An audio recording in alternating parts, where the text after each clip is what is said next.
it's Bill, and I'm here to talk to you about our Spectrum lesson for this Sunday, the 31st of January. We're in the season after Epiphany and thinking about all of the places that we see God at work in our world today. We started off this series by looking at the story of Epiphany itself, when the wise men traveled from a faraway country to visit the newborn King, Jesus. This story reminded us that when Jesus was born, he showed us what God was like in a new and unique way, and that Jesus expanded God's mission from just being to the local community in Israel to the entire world. And because of Jesus' birth, all of us have an opportunity to get to know and relate to God in a new and special way. So far, we've heard stories about how we see God in the love and dedication of our friends who will do anything they can to help us out. We heard the story of the parable of the sower and learned how we see God when people grow in faith and learn more about God. And we heard the story of Jesus healing two women who had been excluded and left out from their town's life because they were considered unclean. We learned how we see God standing alongside people who are left out and excluded today. This morning's story is similar. It's about Jesus returning to his hometown of Nazareth and being rejected by his family and people that knew him as a child. This story is in Mark's Gospel, and it would be really helpful if you read it before so you were familiar with the basic text. It's Mark chapter 6, verses 1 to 13.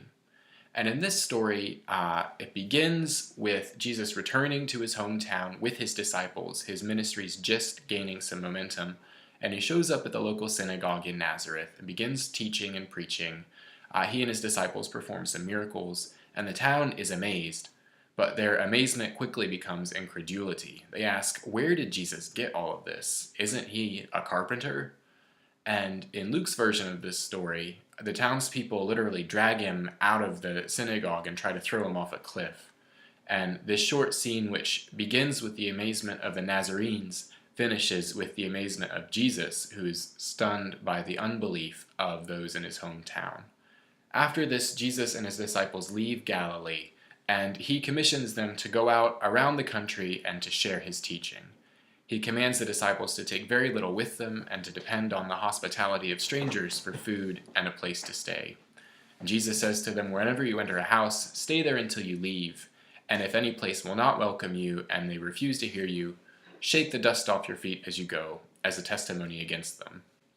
This sounds kind of harsh, and it seems like an odd ritual to us today, but in the Middle Eastern culture, people's feet would be dirty, they were wearing sandals when they walked around everywhere, and there was a tradition that when devout Jews returned to Israel from traveling to foreign countries, they would shake their feet off, literally shaking the dust of the unclean pagan nations off their feet as they returned home, as they were coming home to their own people. And what's interesting here is the introduction of the theme that Jesus' own people didn't recognize him. We see this in John's Gospel that we often read at Christmas. It says, in the beginning was the Word, and the Word was God, and it continues, and then towards the end it says, he came to what was his own, and his own people did not accept him.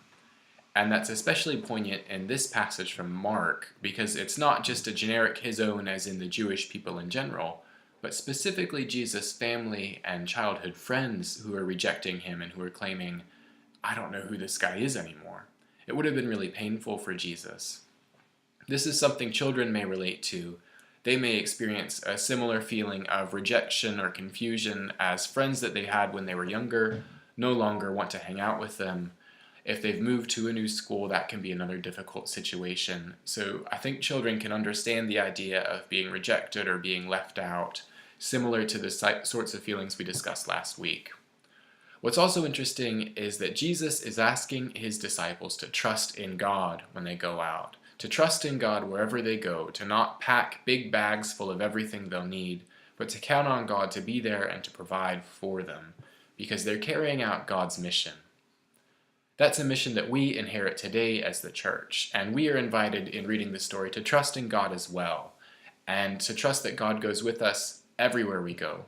And that's our takeaway for this morning. We see God with us everywhere we go. Jesus was telling the disciples when he told them not to pack heavy bags that God was going to go with them. They weren't on this journey by themselves. And we trust that God goes with us everywhere we go today, whether that's to school, whether that's into town or on holiday. There's nowhere that you can travel that God will not be right there with you. And to help reinforce that point, our craft for this week is to make sandals out of foam. This will both remind the children that wherever they go, whether they're walking or going on holiday or taking the bus, God is with them. And it will also remind us of the image of shaking the dust from your feet in the story. And you can help the children to understand this idea of shaking the dust from their feet, to help them understand that when we share God's love with other people, not everybody is going to want to hear that news, but we are not responsible for the way other people respond. We can be kind and loving to other people, and that's our responsibility as ambassadors of God's kingdom. It's not our responsibility for the way other people react to us. Some people may not want to hear that. Some people may have things going on in their own lives that they find it difficult to accept that love or to hear that good news. And we have to trust that God will be with them and work with them in God's own time. That is not our responsibility. So this week, as in previous weeks, we'll act out the story upstairs during setting the scene, and when you come downstairs, you'll gather in a circle to check in with everyone to hear about the best and worst parts of their week. You'll ask Bill's big question and collect the offering, and then say a short prayer. We'll have a story review relay race where the kids will be split into teams of 4 and run from one side to the other, collecting one single plot point of the story as they run back and forth, and then trying to arrange them in the correct order as soon as they have all the bits of paper. The first team to successfully collect all of the plot points and put them in the correct order is the winner. And after this race, you can review the story overall with everyone to make sure they get the basic bits correct. After that, and after you've had a short discussion of the story with the kids, you can move on to making the sandals. And to make them, you basically get an A4 sheet of foam and have the kids take off their shoes and trace their foot around the foam with a marker. They then cut out that basic shape and 2 strips of foam that you or one of the other leaders will hot glue in the right place. Allison Reed and I will have a sample there for you to show the kids, to give them something to base their design off of. But I think it'll be a really fun morning. I hope it goes well, and I'll look forward to hearing all about it. Take care.